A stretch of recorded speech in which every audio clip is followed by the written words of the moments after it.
ഈ ഒരു എക്സാമിന് വേണ്ടി പ്രിപ്പയർ ചെയ്യുന്ന സമയത്ത് ഡെഫിനറ്റ്ലി നിങ്ങൾക്ക് കിട്ടുന്നൊരു അഡ്വാൻറ്റേജ് എന്ന് പറഞ്ഞു കഴിഞ്ഞാൽ ഈ ഒരു എക്സാമിന് വളരെ കുറച്ച് വേക്കൻസിയിലുള്ളൂ, ഇത് കിട്ടുമോ എന്നൊക്കെയുള്ള ഡൗട്ട്സ് വേണ്ട. ബിക്കോസ് നിങ്ങൾ വെൽക്കം ടു എൻട്രിയ.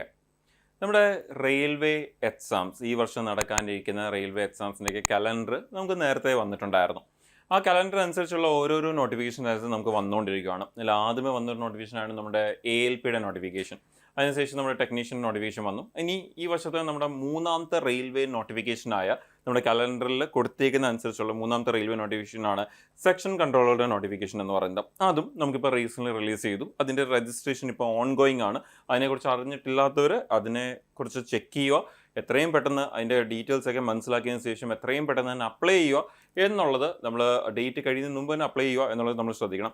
അപ്പോൾ നമ്മൾ ഈ സെഷനിൽ നമ്മൾ ഡിസ്കസ് ചെയ്യാൻ പോകുന്നതും ഈ ഒരു സെക്ഷൻ കൺട്രോളറിനെ കുറിച്ചാണ്. ഒരുപാട് പേർക്കും ഡൗട്ട് ഉള്ളൊരു സംഭവമാണ് എന്താ ഈ സെക്ഷൻ കൺട്രോളർ, എന്ത് പോസ്റ്റാണ്, ലൈക്ക് അവിടെ ഒരു ജോബ് പ്രൊഫൈൽ എന്താണ് എന്നുള്ളതൊക്കെ ഒരുപാട് പേർക്കും ഡൗട്ട് വരുന്നൊരു കാര്യമാണ്. അപ്പോൾ നമുക്ക് ഈ ഒരു സെഷനിൽ നമുക്ക് ഈ സെക്ഷൻ കൺട്രോളറിൻ്റെ ഒരു ജോബ് പ്രൊഫൈൽ എന്താ, ലൈക്ക് അവരുടെ ഒരു ജോലി എന്താ എന്നുള്ളത് നമുക്കത് മനസ്സിലാക്കാം. ഇനി ഫസ്റ്റ് ഓഫ് ഓൾ നമ്മൾ അറിയേണ്ട ഒരു വളരെ ഇമ്പോർട്ടൻറ്റ് കാര്യം എന്ന് പറഞ്ഞാൽ, നമുക്കറിയാം നമ്മുടെ റെയിൽവേയുടെയൊക്കെ NTPC നോട്ടിഫിക്കേഷൻ വരുമ്പോൾ അതിൽ ഏറ്റവും നല്ല പോസ്റ്റാണ് സ്റ്റേഷൻ മാസ്റ്റർ. നിങ്ങൾക്ക് എല്ലാവർക്കും അറിയാവുന്ന പോലെ. അപ്പോൾ ആ സ്റ്റേഷൻ മാസ്റ്റർ എന്ന് പറഞ്ഞാൽ ഒരു സ്റ്റേഷൻ്റെ എന്താ പറയുക, അൾട്ടിമേറ്റ് കൺട്രോൾ എന്ന് പറയുന്ന, അല്ലെങ്കിൽ ഒരു ഫൈനൽ വേർഡ് എന്ന് പറയുന്നതൊക്കെ എന്താണ്, ഈ പറയുന്ന സ്റ്റേഷൻ മാസ്റ്റർ ആണ്. ഒരു സ്റ്റേഷൻ്റെ കംപ്ലീറ്റ്ലി ആ ഒരു ചാർജ് എന്ന് പറയുന്നതാണ് സ്റ്റേഷൻ മാസ്റ്റർ എന്ന് പറയുന്നത്. അതേ സ്റ്റേഷൻ മാസ്റ്ററിൻ്റെ തന്നെ അതേ പേ സ്കെയിലിൽ വരുന്ന, അതേ പേ ലെവലിൽ വരുന്ന, ഗ്രേഡ് പേ വരുന്ന, അതേ സെയിം റാങ്കിൽ വരുന്ന ഒരു പോസ്റ്റ് കൂടിയാണ് സെക്ഷൻ കൺട്രോളറുടെ പോസ്റ്റ് എന്ന് പറയുന്നത്. രണ്ടുപേരുടെയും രണ്ട് ഡിഫറെൻറ്റ് പോസ്റ്റ് ആണെങ്കിൽ പോലും രണ്ട് പോസ്റ്റും അവരുടെ ആ ഒരു പോയിന്റിൽ വളരെ ഇമ്പോർട്ടൻ്റ് ആയിട്ടുള്ള പോസ്റ്റിലാണ് രണ്ടും എന്ന് പറയുന്നത്. അതിനൊരു പാരലായിട്ട് തന്നെ വരുന്ന സ്റ്റേഷൻ മാസ്റ്ററിൻ്റെ അതേ ഒരു പേ സ്കെയിൽ അതേ പാരലായിട്ട് തന്നെ വരുന്ന വളരെ ഇമ്പോർട്ടൻ്റ് ആയിട്ടുള്ള ഒരു പോസ്റ്റാണ് സെക്ഷൻ കൺട്രോളർ എന്ന് പറയുന്നത്.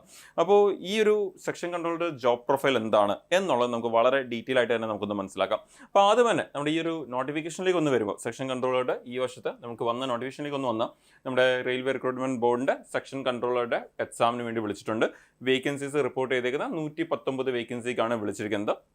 അത് സെക്ഷൻ കൺട്രോൾ എന്ന് പറയുമ്പോൾ നമുക്കത് ഡിവിഷൻ ഓഫീസിൽ നിന്നാണ് ആ ഒരു കൺട്രോൾ എല്ലാം വരുന്നത്. അപ്പം അവിടെ ഒരുപാട് സെക്ഷൻ കൺട്രോളേഴ്സ് കാണത്തില്ല, വളരെ കുറച്ച് സെക്ഷൻ കൺട്രോളേഴ്സ് തന്നെ ആയിരിക്കും എപ്പോഴും വിളിക്കുന്നത്. നമ്മുടെ പറഞ്ഞ പോലെ തന്നെ ഈ വർഷത്തെ റെയിൽവേയുടെ മൂന്നാമത്തെ നോട്ടിഫിക്കേഷനാണ് സെൻട്രൽ എംപ്ലോയ്മെൻറ്റ് നമ്പർ 03. മൂന്നാമത്തെ നോട്ടിഫിക്കേഷനാണ് 2024 റെയിൽവേയുടെ സൈഡിൽ നിന്നുള്ള നമുക്ക് കാണാൻ പറ്റും. നമ്മുടെ ആപ്ലിക്കേഷൻ പ്രോസസ്സ് ഓൺലൈൻ ഇപ്പം നടന്നുകൊണ്ടിരിക്കുകയാണ്. രജിസ്ട്രേഷൻ പ്രോസസ്സ് നമ്മൾ പറഞ്ഞ പോലെ തന്നെ 15 ജൂലൈന് സ്റ്റാർട്ട് ചെയ്തു ആൻഡ് 14th ഓഗസ്റ്റ് വരെയാണ് ഇതിൻ്റെ registration date. So date important ആണ്. എത്രയും പെട്ടെന്ന് അപ്ലൈ ചെയ്യുക എന്നുള്ളതാണ് നമ്മൾ ശ്രദ്ധിക്കേണ്ടത്. ഇനി എങ്ങനെയാണ് ഇതിൻ്റെ ഒരു എക്സാം പ്രോസസ്സ് പോകുന്നത് എന്നുള്ളത് വളരെ ഇമ്പോർട്ടൻ്റ് ആണ്. നമുക്ക് കമ്പ്യൂട്ടർ ബേസ്ഡ് ടെസ്റ്റ് കാണും. ആ കമ്പ്യൂട്ടർ ആപ്ലിക്കേഷനൊക്കെ നമ്മൾ സബ്മിറ്റ് ചെയ്തതിന് ശേഷം അതിൻ്റെ സ്ക്രൂട്ടിനിയൊക്കെ കഴിഞ്ഞ് അതിൽ നിന്ന് സെലക്ട് ആവുന്ന കാൻഡിഡേറ്റ്സ് അവർക്ക് ഹോൾ ടിക്കറ്റ് ഒക്കെ വന്ന് അവർക്ക് എക്സാം നടക്കുമ്പോൾ ആദ്യം ഒരു കമ്പ്യൂട്ടർ ബേസ്ഡ് ടെസ്റ്റ് കാണും. അത് കഴിഞ്ഞതിന് ശേഷം അതിൽ നിന്ന് സെലക്ട് ആവുന്ന കാൻഡിഡേറ്റ്സ് അവർക്കൊരു കമ്പ്യൂട്ടർ ബേസ്ഡ് ആപ്റ്റിറ്റ്യൂഡ് ടെസ്റ്റ് കാണും, CBAT computer based aptitude test. അതും ക്ലിയർ ചെയ്യുന്ന കാൻഡിഡേറ്റ്സിനെ ആയിരിക്കും പിന്നെ ഡോക്യുമെന്റ് വെരിഫിക്കേഷനും മെഡിക്കലും പോലത്തെ കാര്യങ്ങളിലേക്ക് വിളിക്കുന്നത്. ഇനി നമ്മൾ നേരത്തെ പറഞ്ഞ പോലെ തന്നെ നമ്മുടെ പേ ലെവൽ 6 അത്യാവശ്യം നല്ലൊരു എൻട്രി പേ ലെവലിൽ വരുന്ന, ഗവൺമെന്റ് ജോബിലേക്കുള്ള അത്യാവശ്യം എൻട്രി പേ ലെവലിൽ വരുന്നൊരു പോസ്റ്റാണ് നമ്മുടെ ഇതെന്ന് പറയുന്നത്. നമ്മുടെ ഇനീഷ്യൽ ബേസിക് പേ എന്ന് പറയുന്നത് 35,400 ആണ്. അപ്പോൾ ഇൻഹാൻസ് സാലറി എന്ന് പറയുന്നത് ഏകദേശം ഒരു 50,000 to 65,000 റേഞ്ചിൽ വരും അതിൻ്റെ ഒരു ഇൻഹാൻസ് സാലറി എന്ന് പറയുന്നത്. അപ്പോൾ കൂടുതൽ ഡീറ്റെയിൽസ് അറിയാൻ നിങ്ങൾക്ക് എന്ത് ചെയ്യാം, ഈ ഒഫീഷ്യൽ വെബ്സൈറ്റ്സ് ചെക്ക് ചെയ്യാം. അല്ലെങ്കിൽ നിങ്ങൾക്ക് എന്ത് ചെയ്യാം, നമ്മുടെ ഈ ഒരു എൻട്രിയുടെ തന്നെ യൂട്യൂബ് ചാനലിൽ നിങ്ങൾക്ക് അവിടെ ഇതിനെക്കുറിച്ചുള്ള ഡീറ്റെയിൽഡ് നോട്ടിഫിക്കേഷൻ വന്നതിൻ്റെ വീഡിയോസൊക്കെ പോയിട്ടുണ്ട്. നിങ്ങൾക്ക് അവിടെ ഇതിനെക്കുറിച്ച് കൂടുതൽ അറിയാവുന്നതാണ്. ഇനി നമ്മളുടെ ഇന്നത്തെ ഈ ഒരു സെക്ഷനിലേക്ക് നമുക്ക് ഫോക്കസ് ചെയ്യാം. നമ്മളുടെ ഇന്നത്തെ ഈ ഒരു സെക്ഷൻ നമ്മൾ ഫോക്കസ് ചെയ്യുന്നത് എന്താണ് ഒരു ജോബ് പ്രൊഫൈൽ, ഒരു സെക്ഷൻ കൺട്രോളറുടെ എന്നുള്ളതാണ് നമ്മൾ ഫോക്കസ് ചെയ്യുന്നത്. അപ്പോൾ അതിൻ്റെ ഇൻ ജനറൽ കുറച്ച് ഇമ്പോർട്ടൻ്റ് ആയിട്ടുള്ളൊരു ജോബ് റോൾ പറയുകയാണെങ്കിൽ നമ്മുടെ പ്രൈമറി ഡിസിഷൻ മേക്കറാണ് എന്ന് പറയാം നമ്മുടെ ഈ സെക്ഷൻ കൺട്രോൾ. അതുപോലെ റിയൽ ടൈം മോണിറ്ററിങ്, ട്രെയിനിൻ്റെ മോണിറ്റർ ചെയ്യുക, ട്രെയിനിൻ്റെ റൂട്ട്സും അങ്ങനെയുള്ള കാര്യങ്ങളൊക്കെ തന്നെ. അതുപോലെ കമ്മ്യൂണിക്കേഷൻ ഹബ് ഏറ്റവും ഇമ്പോർട്ടൻ്റ് ആയ ഒരു കാര്യം. ഡിവിഷണൽ ഓഫീസിൽ ഇരുന്നുകൊണ്ട് തന്നെ, അല്ലെങ്കിൽ ഡിവിഷൻ ഓഫീസിൽ ഇരുന്നുകൊണ്ട് നമ്മുടെ ഈ പറയുന്ന സ്റ്റേഷൻ മാസ്റ്ററും ഒരു ട്രെയിൻ ഒരു സ്റ്റേഷനിലേക്ക് അപ്രോച്ച് ചെയ്യുമ്പോൾ സ്റ്റേഷൻ മാസ്റ്ററും അതേപോലെ തന്നെ അവിടുത്തെ ഈ പറയുന്ന മെയിൻ്റനൻസ് ക്രൂവും ലോക്കോ പൈലറ്റും ഒക്കെ ആയിട്ടുള്ള ഒരു കമ്മ്യൂണിക്കേഷൻ ഹബ് കൂടിയാണ് നമ്മുടെ ഈ പറയുന്ന സെക്ഷൻ കൺട്രോളർ എന്ന് പറയുന്നത്. അപ്പോൾ പ്രൈമറി ഡിസിഷൻ മേക്കർ എന്ന് പറയുമ്പോൾ തന്നെ നമുക്കവിടെ വായിച്ചു നോക്കാം, acts as the central authority in the division control room. ആ ഒരു റെയിൽവേയുടെ ഡിവിഷണൽ കൺട്രോൾ റൂമിൽ ഇരുന്നുകൊണ്ട് ഒരു സെൻട്രൽ കമാൻഡ് അല്ലെങ്കിൽ കൺട്രോൾ പോലെ അതോറിറ്റി പോലാണ് ആക്ട് ചെയ്യുന്നത്, directing all traffic flow across the designated sections. ഒരു സെക്ഷൻ്റെ അണ്ടറിൽ അല്ലെങ്കിൽ ഒരു ഡിവിഷൻ്റെ അണ്ടറിൽ ഉണ്ടാവുന്ന ആ ഒരു ട്രെയിൻ ട്രാഫിക് അതിനെ കൺട്രോൾ ചെയ്യുക, അതിൻ്റെ ഒരു അതോറിറ്റി, സെൻട്രൽ അതോറിറ്റിയാണ് നമ്മുടെ ഈ സെക്ഷൻ കൺട്രോളർ എന്ന് പറയുന്നത്. ഇനി റിയൽ ടൈം മോണിറ്ററിംഗ്, നമ്മളിപ്പം പറഞ്ഞ പോലെ ഡെഫിനറ്റ്ലി ആ ഒരു ഡിവിഷണൽ ഓഫീസിൽ ഇരുന്നുകൊണ്ട് അല്ലെങ്കിൽ കൺട്രോൾ റൂമിൽ ഇരുന്നുകൊണ്ട് ഈ പറയുന്ന ട്രാക്സും അതേപോലെ അതിലെ ട്രെയിൻ മൂവ്മെൻറ്റ് ട്രാക്ക് ചെയ്യും, അതിനെ റെഗുലേറ്റ് ചെയ്യും ഒക്കെയാണ്, അതിനെ കോർഡിനേറ്റ് ചെയ്യും ഒക്കെയാണ് നമ്മുടെ അഗെയിൻ ഈ പറഞ്ഞ റിയൽ ടൈം മോണിറ്ററിംഗ് കൊണ്ട് ഉദ്ദേശിക്കുന്നത് സെക്ഷൻ കൺട്രോളിൻ്റെ ജോബ് പ്രൊഫൈൽ. അതുപോലെ കമ്മ്യൂണിക്കേഷൻ അപ്പ് വളരെ ഇമ്പോർട്ടൻ്റ് ആണ്. എന്തുകൊണ്ട് ഒരു serves as the critical link between station master, loco pilot and maintenance group. അപ്പോൾ ഈ 3 പേരും തമ്മിലുള്ള ഒരു കണക്ഷൻ, ഒരു വളരെ ഇമ്പോർട്ടൻറ്റ് കമ്മ്യൂണിക്കേഷൻ ഹബ് കൂടിയാണ് ഈ പറയുന്ന സെക്ഷൻ കൺട്രോൾ എന്ന് പറയുന്നത്. അപ്പോൾ കുറച്ചുകൂടി ഇൻ ഡീറ്റെയിൽ നമ്മൾ പോവുകയാണെങ്കിൽ ഒരു എന്താ പറയുക, എന്തൊക്കെയാണ് ഈ ക്രിട്ടിക്കൽ ഡ്യൂട്ടീസ് അല്ലെങ്കിൽ എന്നുള്ളത് നമുക്ക് നോക്കാം. ക്രിട്ടിക്കൽ ഡ്യൂട്ടീസ് എന്ന് പറയുമ്പോൾ അതിലൊരു വളരെ ഇമ്പോർട്ടൻ്റ് ആണ്. ഇപ്പോൾ റെയിൽവേ എന്നൊക്കെ പറയുമ്പോൾ ഒരു ലക്ഷക്കണക്കിന് ആൾക്കാരെ ട്രാൻസ്പോർട്ട് ചെയ്യുകയാണ് ചെയ്യുന്നത്. അപ്പോൾ അവിടുത്തെ ഏറ്റവും ഇമ്പോർട്ടൻറ്റ് കാര്യമാണ് പബ്ലിക്കിൻ്റെ സേഫ്റ്റി, അങ്ങനെയുള്ള കാര്യങ്ങൾ. ഡെഫിനറ്റ്ലി അതിലൊരു വളരെ important backend role play ചെയ്യുന്ന ഒരാൾ കൂടിയാണ് സെക്ഷൻ കൺട്രോളർ എന്ന് പറയുന്നത്. സേഫ്റ്റി ആൻഡ് പഞ്ച്വാലിറ്റി, ഓക്കെ, നമ്മുടെ ഈ ട്രെയിൻ കറക്റ്റ് സമയത്ത് എത്തിക്കുക എന്നുള്ളതും അതിലെ പാസഞ്ചേഴ്സിൻ്റെ സേഫ്റ്റി എന്നുള്ളതും കുറച്ച് ഡീറ്റെയിൽ ആയിട്ട് നമുക്ക് നോക്കുകയാണെങ്കിൽ, ഒന്ന് നമ്മളിപ്പം പറഞ്ഞ പോലെ ട്രാഫിക് മാനേജ്മെന്റ്, ട്രെയിനിൻ്റെ ട്രാഫിക് റെഗുലേറ്റ് ചെയ്യുക, executing real time decision to keep trains on schedule, managing platform allocations and line clearance, നമ്മുടെ ട്രെയിനിനെ കറക്റ്റ് സമയത്ത് ആ ഒരു പ്രോപ്പർ ഷെഡ്യൂൾ അനുസരിച്ച് തന്നെ കൊണ്ടുപോകുന്നതും, അതുപോലെ തന്നെ അതിനനുസരിച്ച് ആ ട്രെയിൻ വരുന്നതിനനുസരിച്ച് ആ ട്രാക്കുകൾ ക്ലിയർ ചെയ്യുന്നതും, അതേപോലെ തന്നെ നമ്മുടെ ഈ പറഞ്ഞ പ്ലാറ്റ്ഫോംസ് അലോക്കേറ്റ് ചെയ്യുന്നതും, ഏത് പ്ലാറ്റ്ഫോമിലേക്കാണ് എന്നുള്ളതൊക്കെ അലോക്കേറ്റ് ചെയ്യുന്നത്, അങ്ങനെയുള്ള ഇമ്പോർട്ടൻ്റ് ആയിട്ടുള്ള ട്രാഫിക് മാനേജ്മെന്റ് കൺട്രോൾ ചെയ്യുന്നത് ഈ സെക്ഷൻ കൺട്രോളറാണ്. ഇതുകൂടാതെ വളരെ ഇമ്പോർട്ടൻ്റ് ആണ് എമർജൻസി റെസ്പോൺസ് എന്ന് പറയുന്നത്. Handling accidents, track failures and crisis rerouting with precision under extreme pressure. എന്തെങ്കിലും ഒരു രീതിയിലുള്ള ആക്സിഡൻസോ ക്രൈസിസോ ഒക്കെ ഉണ്ടാവുകയാണെങ്കിൽ, ലൈക്ക് മഴ സമയത്ത് നമ്മൾ കേൾക്കാറുണ്ട് മരം വീഴുന്നതും അങ്ങനെയൊക്കെയുള്ള എന്തെങ്കിലും ഒരു രീതിയിലുള്ള ക്രൈസിസോ ഒരു ആക്സിഡൻസ് ഒക്കെ ഉണ്ടാവുകയാണെങ്കിൽ ആ പ്രഷർ, ക്രിട്ടിക്കൽ പ്രഷർ ടൈമിൽ അല്ലെങ്കിൽ ആ ഒരു സമയത്ത് ഈ ഒരു എമർജൻസി റെസ്പോൺസ് വളരെ ഇമ്പോർട്ടൻ്റ് ആണ്. അപ്പം കുറച്ചുകൂടി ഹൈ പ്രഷറിൽ ആ സമയത്ത് ആക്ട് ചെയ്യേണ്ടി വരും ഡെഫിനറ്റ്ലി ആ ഒരു ജോബ് ചെയ്യുന്നതുകൊണ്ട് തന്നെ. അതുപോലെ ഡിജിറ്റൽ റെക്കോർഡ് കീപ്പിംഗ്, നമ്മുടെ ഈ പറഞ്ഞ maintaining precise logs of all signal changes, train movements and operation derivatives. അപ്പോൾ നമ്മുടെ കംപ്ലീറ്റ്ലി ഈ ട്രെയിനിൻ്റെ മൂവ്മെൻറ്റും അതുമായിട്ട് റിലേറ്റ് ചെയ്യുന്ന സിഗ്നൽസും ആ സിഗ്നൽസിൻ്റെ പ്രോപ്പർ ലോഗ് കീപ്പ് ചെയ്യുക എന്നുള്ളതും ഈ ഒരു സെക്ഷൻ കൺട്രോളറുടെ ജോബാണ്. ഒരു വളരെ ഇമ്പോർട്ടൻറ്റ് ജോബാണ്. ബിക്കോസ് എന്തെങ്കിലും ഒരു ഇഷ്യൂസ് വന്നു കഴിഞ്ഞാൽ ഡെഫിനറ്റ്ലി ഈ പറയുന്ന ലോഗ് ചെക്ക് ചെയ്തിട്ടായിരിക്കും ബാക്കിയുള്ള ആക്ഷൻസും കാര്യങ്ങളൊക്കെ തന്നെ റെയിൽവേയുടെ സൈഡിൽ നിന്ന് എടുക്കുന്നത്. അപ്പോൾ എഗെയിൻ വളരെ ഇമ്പോർട്ടൻ്റ് ആണ് ഈ സേഫ്റ്റി ആൻഡ് പഞ്ച്വാലിറ്റി എന്ന് പറയുന്നത്. എഗെയിൻ അതൊരു സെക്ഷൻ കൺട്രോളറുടെ ഭാഗമായിട്ട് തന്നെ വരുന്നതാണ്. പിന്നെ ബാക്കിയുള്ള കാര്യങ്ങളിലേക്ക് കൂടി നമ്മൾ പോകുകയാണെങ്കിൽ, നമ്മൾ നേരത്തെ പറഞ്ഞൊരു ഹൈ പ്രഷർ എൻവയോൺമെൻറ്റിലായിരിക്കും ഡെഫിനറ്റ്ലി വർക്ക് ചെയ്യുന്നത് എന്ന് വേണമെങ്കിൽ നമുക്ക് പറയാം. എന്നിട്ട് ആ റെയിൽവേ മൂവ്മെൻറ്റ് എന്ന് പറയുന്നത് ഒരു എന്താ പറയുക, ഒരു സമയം രാവിലെ 9 മണി തൊട്ട് വൈകിട്ട് 5 മണി ഒരു ഓഫീസ് ടൈമിൽ മാത്രം നടക്കുന്ന ഒരു കാര്യമല്ല, 24/7 നടക്കുന്ന ഒരു കാര്യമാണ് നിങ്ങൾക്കറിയാം. അപ്പോൾ 24/7 ഈ ഒരു കൺട്രോൾ, ഈ ഒരു വർക്ക് ഇതേപോലെ തന്നെ പോയിക്കൊണ്ടേയിരിക്കും. പക്ഷേ അത് 24/7 വർക്ക് ആയിട്ടില്ല, ഡെഫിനറ്റ്ലി ഷിഫ്റ്റ് ബേസിലായിരിക്കും. പക്ഷേ വർക്ക് പോകുന്നത് എങ്ങനെയായിരിക്കും, ഓപ്പറേഷൻസ് റൺസ് 24/7 ആയിരിക്കും റൺ ചെയ്യുന്നത്. അപ്പം ഈ കൺട്രോളേഴ്സ് എന്ത് ചെയ്തുകൊണ്ടേയിരിക്കും, റൊട്ടേറ്റിംഗ് ഷിഫ്റ്റ്സിൽ വർക്ക് ചെയ്തുകൊണ്ടേയിരിക്കും, ഈവൻ നൈറ്റ് ആയാലും വീക്കെൻഡ് ആയാലും ഹോളിഡേയ്സിലായാലും. സോ അത്രയും ഇമ്പോർട്ടൻ്റ് ഒരു ജോബ് പ്രൊഫൈലാണ് ഡെഫിനറ്റ്ലി. സോ ഡെഫിനറ്റ്ലി അങ്ങനെ വരും. പക്ഷേ അത് ഷിഫ്റ്റ് ബേസിസിലായിരിക്കും വർക്ക് ചെയ്യുന്നത്. No down time for the network. നമ്മുടെ ഈ റെയിൽവേ നെറ്റ്വർക്കിന് ഒരു ഡൗൺ ടൈമും ഇല്ല, നിങ്ങൾക്കറിയാം. അത് കണ്ടിന്യൂസ്ലി ഓടിക്കൊണ്ടേ ഇരിക്കുന്ന ഒരു സംഭവമാണ്. ഈവൻ കോവിഡ് സമയത്ത് എല്ലാം നിർത്തിവെച്ചിരുന്ന സമയത്ത് പോലും നമ്മുടെ റെയിൽവേ ട്രെയിൻസ് മൂവ്മെൻ്റ് ഒക്കെ എന്തായിരുന്നു, ആക്റ്റീവ് ആയിരുന്നു. പഴയ പോലെ അല്ലെങ്കിൽ യൂഷ്വലി ഉള്ള പോലെ അല്ലെങ്കിൽ പോലും അത് മൂവ്മെൻറ്റ്സ് ഉണ്ടായിരുന്നു.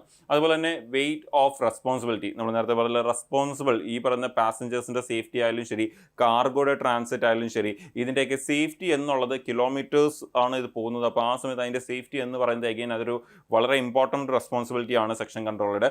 അതുപോലെ split second decisions, delays, signal failures and emergency demand instinct, accurate responses with 0 margin for error. നമ്മൾ നേരത്തെ പറഞ്ഞ പോലെ തന്നെ ഡിലേസ് ആയാലും ശരി, സിഗ്നലിൽ എന്തെങ്കിലും ഫെയിലിയർ വന്നാലും ശരി, എന്തെങ്കിലും ഒരു എമർജൻസി ഡിമാൻഡ് വരുന്ന സിറ്റുവേഷനൊക്കെ വന്നു കഴിഞ്ഞാൽ അതിൽ ഒരു എററും കൂടാതെ നമ്മൾ വളരെ പെട്ടെന്ന് ഡിസിഷൻസ് എടുക്കുക, ആ കാര്യങ്ങളിൽ റെസ്പോണ്ട് ചെയ്യുക, എമർജൻസി റെസ്പോണ്ട് ചെയ്യുക എന്നുള്ളതൊക്കെയാണ് ഒരു സെക്ഷൻ കൺട്രോളറുടെ വളരെ ഇമ്പോർട്ടൻറ്റ് ജോബ് പ്രൊഫൈലാണ്. അപ്പം ഇതൊക്കെയാണ് ഒരു സെക്ഷൻ കൺട്രോളർ എന്ന് പറയുമ്പം ആളുടെ ജോബ് പ്രൊഫൈലായിട്ട് വരുന്നത്. സിമ്പിളായിട്ട് ഡിവിഷൻ കൺട്രോൾ ഓഫീസിൽ ഇരുന്നുകൊണ്ട് ട്രെയിൻസിൻ്റെ മൂവ്മെൻറ്റ് എന്ന് പറയുമ്പോൾ signals, locks, platforms, track clearance, പിന്നെ എമർജൻസി സിറ്റുവേഷൻസ് വരുമ്പോൾ അത് ഹാൻഡിൽ ചെയ്യുന്നത്, ഇതെല്ലാം കൂടി ചേർന്നതാണ് എന്തെന്ന് പറയുന്നത് ഒരു സെക്ഷൻ കൺട്രോളറുടെ ജോബ് പ്രൊഫൈൽ എന്ന് ഇൻ സിമ്പിൾ വേർഡ്സിൽ നമുക്ക് വേണമെങ്കിൽ പറയാം. അപ്പോൾ ഇനി ഇമ്പോർട്ടൻറ്റ് നമ്മുടെ ഈ നോട്ടിഫിക്കേഷൻ വന്നു. അപ്പോൾ വളരെ ഇമ്പോർട്ടൻ്റ് ആയിട്ടുള്ളൊരു ജോബ് പ്രൊഫൈലാണ്. നമ്മൾ പറഞ്ഞ പോലെ തന്നെ വളരെ കുറച്ച് വേക്കൻസിക്കാണ് ഇത് വിളിക്കുന്നത്. എന്നിട്ട് അത്രയും ഇമ്പോർട്ടൻറ്റ് പോസ്റ്റാണ്. നേരത്തെ പറഞ്ഞ പോലെ ഒരുപാട് സെക്ഷൻ കൺട്രോൾസ് അല്ല, വളരെ കുറച്ച് സെക്ഷൻ കൺട്രോളാണ് എല്ലാ വർഷവും വിളിക്കുന്നത്. അതും ഈ നോട്ടിഫിക്കേഷൻസ് വന്നു തുടങ്ങുന്നതിന് കഴിഞ്ഞ വർഷം തൊട്ടാണ്. അപ്പോൾ ഈ ഒരു സെക്ഷൻ കൺട്രോളുടെ വേക്കൻസീസ് കുറവാണെങ്കിൽ പോലും ഡെഫിനറ്റ്ലി വേക്കൻസീസ് വളരെ കുറവാണ്. കുറവാണ്. സോ അതുകൊണ്ട് തന്നെ കോമ്പറ്റീഷൻ കാണും. പക്ഷെ at the same time vacancy കുറവായതുകൊണ്ട് തന്നെ അപ്ലൈ ചെയ്യുന്ന കാൻഡിഡേറ്റ്സിന് എണ്ണവും കുറവായിരിക്കും. സോ ആ ഒരു ഫാക്ടർ കൂടി വരുന്നുണ്ട്. സോ നിങ്ങൾ ആ ഒരു പോസ്റ്റിന് കൊടുക്കുന്ന ഇമ്പോർട്ടൻസിൻ്റെ ബേസിസിലായിരിക്കും നിങ്ങളുടെ പ്രിപ്പറേഷൻസും പോകുന്നത്. നിങ്ങൾ ഏറ്റവും നല്ലപോലെ ആ ഒരു പോസ്റ്റിന് ഇമ്പോർട്ടൻസ് കൊടുത്ത് നിങ്ങൾ അത്യാവശ്യം ഒരു സമയം എടുത്ത് നല്ലപോലെ പ്രിപ്പയർ ചെയ്ത എക്സാംസ് എഴുതുകയാണെങ്കിൽ ഡെഫിനറ്റ്ലി ക്രാക്ക് ചെയ്യാൻ പറ്റും. നമ്മുടെ ആ ഒരു വേക്കൻസിയിൽ ക്രാക്ക് ചെയ്യുന്ന ആൾക്കാർ എപ്പോഴും ഉണ്ട്. ഒരിക്കലും ആരും ക്രാക്ക് ചെയ്യാതിരിക്കുന്ന ഒരു വേക്കൻസി അല്ല. സോ ഡെഫിനറ്റ്ലി അത് ക്രാക്ക് ചെയ്യാറുണ്ട്. നിങ്ങളും നിങ്ങളുടെ സൈഡിൽ നിന്ന് ആ ഒരു എഫേർട്സ് എടുത്ത് ഏറ്റവും നല്ലപോലെ പ്രിപ്പയർ ചെയ്യുക എന്നാൽ അത്രയും നല്ലൊരു പോസ്റ്റിലേക്കാണ്. ഡെഫിനറ്റ്ലി ജോബ് സെക്യൂരിറ്റി ഉണ്ട്. ഒരു പബ്ലിക് സെക്ടർ നമ്മുടെ ഇന്ത്യയിൽ തന്നെ വൺ ഓഫ് ദി ഏറ്റവും ലാർജസ്റ്റ് പബ്ലിക് സെക്ടറിലാണ് വർക്ക് ചെയ്യാൻ പോകുന്നത്. അപ്പം ഹൈ ജോബ് സെക്യൂരിറ്റി, അതുപോലെ വളരെ നാഷണൽ ഇമ്പോർട്ടൻസ് വരുന്ന ഒരു ജോബ് പ്രൊഫൈലും ആണ് എന്ന് പറയുന്നത്. ആൻഡ് ഡെഫിനറ്റ്ലി എന്താ പറയുക, അതേ ജോബ് പ്രൊഫൈലിൽ തന്നെ നമുക്ക് ഫ്യൂച്ചർ ഗ്രോത്തും അതിൽ വരുന്ന പ്രൊമോഷൻസും കാര്യങ്ങളൊക്കെ ഉണ്ട്. അത് നമുക്ക് വരുന്ന വീഡിയോയിൽ ഡെഫിനറ്റ്ലി ഡിസ്കസ് ചെയ്യാം. പിന്നെ സാലറിയെ കുറിച്ചും അതുപോലെ എങ്ങനെയാണ് ഇതിൻ്റെ ഫ്യൂച്ചർ പ്രൊമോഷൻസ് എന്നൊക്കെ ഉള്ളതൊക്കെ നമുക്ക് ഇനി വരുന്ന ദിവസങ്ങളിൽ നമുക്ക് ഉറപ്പായിട്ടും ഡിസ്കസ് ചെയ്യാം ചാനൽ വഴി. അപ്പോൾ ഇനി ഇമ്പോർട്ടൻറ്റ് നിങ്ങളത് എത്രയും പെട്ടെന്ന് അപ്ലൈ ചെയ്യുക, അതേപോലെ തന്നെ പഠിച്ചു തുടങ്ങുക എന്നുള്ളതൊക്കെയാണ് ഏറ്റവും ഇമ്പോർട്ടൻ്റ് എന്ന് പറയുന്നത്. എന്തുകൊണ്ടാണ് ഈ ഒരു എക്സാമിന് വേണ്ടി പ്രിപ്പയർ ചെയ്യുന്ന സമയത്ത് ഡെഫിനറ്റ്ലി നിങ്ങൾക്ക് കിട്ടുന്നൊരു അഡ്വാൻറ്റേജ് എന്ന് പറഞ്ഞു കഴിഞ്ഞാൽ ഈ ഒരു എക്സാമിന് വളരെ കുറച്ച് വേക്കൻസികളിൽ ഇത് കിട്ടുമോ എന്നൊക്കെയുള്ള ഡൗട്ട്സ് വേണ്ട. ബിക്കോസ് നിങ്ങൾ ഈ പഠിക്കുന്ന കാര്യങ്ങൾ ഉറപ്പായിട്ട് എവിടെ ആവശ്യം വരാൻ പോവുകയാണ്. നിങ്ങൾക്ക് ഈ NTPC non technical popular category ഇതിൻ്റെ നോട്ടിഫിക്കേഷൻ നമുക്ക് ഈ പറയുന്ന ഓഗസ്റ്റ് അവസാനം സെപ്റ്റംബറോടെ കാണാൻ പറ്റും.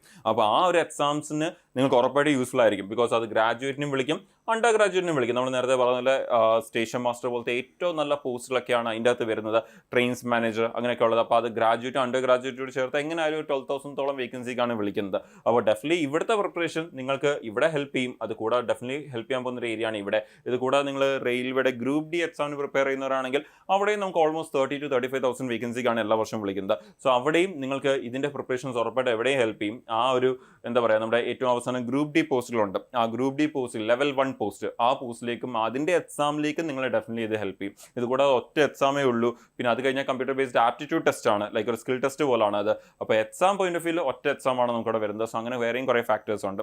സോ ഏറ്റവും നല്ലപോലെ പ്രിപ്പയർ ചെയ്യുക ഈ ഒരു എക്സാംസിന് വേണ്ടി, മിസ് ചെയ്യാതിരിക്കുക. ആൻഡ് ഇതിൻ്റെ പ്രിപ്പറേഷൻസ് ഡെഫിനറ്റ്ലി വരാതിരിക്കുന്ന സമയത്ത് ബാക്കി വരാതിരിക്കുന്ന റെയിൽവേ എക്സാംസിൽ ഉറപ്പായിട്ടും ഹെൽപ്പ് ചെയ്യും. അപ്പം ആദ്യമായിട്ടേക്ക് പഠിച്ചു തുടങ്ങിയവർ എത്രയും പെട്ടെന്ന് തന്നെ അപ്ലൈ ചെയ്യുക എന്നുള്ളത് ഇമ്പോർട്ടൻറ്റ്. ക്വാളിഫിക്കേഷൻ എനി ഡിഗ്രി ആണ്. ഏജ് ലിമിറ്റ് എന്ന് പറയുന്നത് 20 തൊട്ട് 33 വയസ്സ് വരെയും. അപ്ലൈ ചെയ്യാനുള്ള ലാസ്റ്റ് ഡേറ്റ് എന്ന് പറയുന്നത് 14th August ആണ് അപ്ലൈ ചെയ്യാനുള്ള ലാസ്റ്റ് ഡേറ്റ് എന്ന് പറയുന്നത്. അപ്പോൾ നോട്ടിഫിക്കേഷൻ പുറത്ത് വന്നിട്ടുണ്ട്. നിങ്ങൾ അറിഞ്ഞിട്ടില്ലാത്തവർ ഡെഫിനറ്റ്ലി എത്രയും പെട്ടെന്ന് അപ്ലൈ ചെയ്യുക. നിങ്ങളുടെ ഫ്രണ്ട്സിനെ ഇൻഫോം ചെയ്യുക ഇങ്ങനെ നോട്ടിഫിക്കേഷൻ വന്നിട്ടുണ്ട് എന്നുള്ളത്. പിന്നെ നമ്മുടെ ഈ പറഞ്ഞ ഈ നോട്ടിഫിക്കേഷനുമായിട്ട് റിലേറ്റ് ചെയ്യുന്ന ഞാൻ നേരത്തെ പറഞ്ഞ പോലെ ഒരുപാട് ഡൗട്ട്സ് ഉണ്ട്.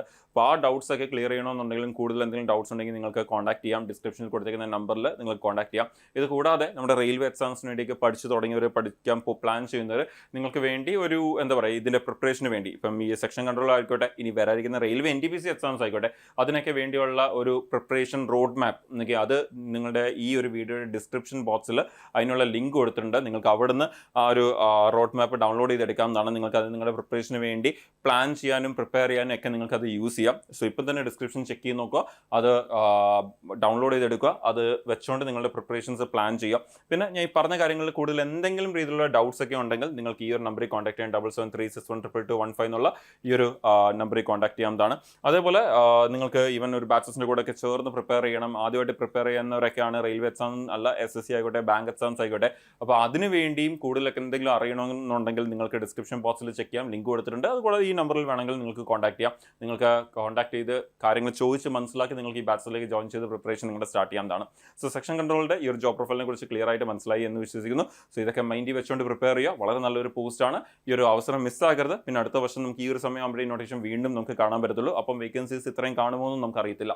സോ നമുക്ക് ഇനി വരുന്ന സെഷനിൽ നമുക്ക് ഇതേ സെക്ഷൻ കൺട്രോളുടെ നമ്മൾ നേരത്തെ പറഞ്ഞ സാലറി അലവൻസുകൾ എങ്ങനെയാണ് ഇതിൻ്റെ ഫ്യൂച്ചർ പ്രൊമോഷൻസ് ഒക്കെ ഉള്ള ഡീറ്റെയിൽസ് ആയിട്ട് നമുക്ക് വീണ്ടും ഇവിടെ തന്നെ മീറ്റ് ചെയ്യാം. ഇതുപോലെ ഇമ്പോർട്ടൻറ്റ് അപ്ഡേറ്റ്സ് ഒന്നും മിസ് ചെയ്യാതിരിക്കാൻ ചാനലും ഫോളോ ചെയ്യുക. താങ്ക്